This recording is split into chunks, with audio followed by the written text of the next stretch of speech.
আজকের রেসিপিতে নিয়ে আসলাম মায়ের হাতের সেই রান্নার স্বাদ। আমাদের জ্বর ঠান্ডা সর্দি লাগলেই মা এই রেসিপিটি করতো। আজকে দুপুরের বিভিন্ন তরকারির সাথে এই রেসিপিটি করে নিলাম। বাসায় ঘরে ঘরে এখন ঠান্ডা জ্বর, আশা করি সকলের উপকারে আসবে। হ্যালো এভরিওয়ান, আমি সালমা আপু আছি আপনাদের সাথে নতুন একটি রেসিপি নিয়ে।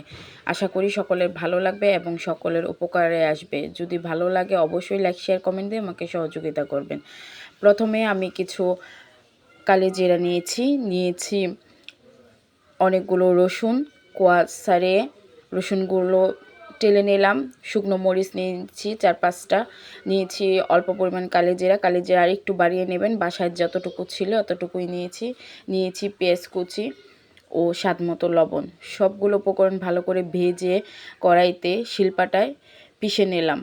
আপনারা ইচ্ছে করে রোদে শুকিয়ে কালিজিরা ধুয়ে রোদে শুকিয়েও ফাঁকি করে নিতে পারেন বয়মে ভরে, এবং গরম ভাতের সাথে পরিবেশন করতে পারেন। এই যে রসুন ও কালিজিরার এই ভর্তাটি সর্দি জ্বর ঠান্ডার জন্য যেমন উপকার, তেমনি বিভিন্ন রোগ প্রতিরোধ ক্ষমতাও বৃদ্ধি করে।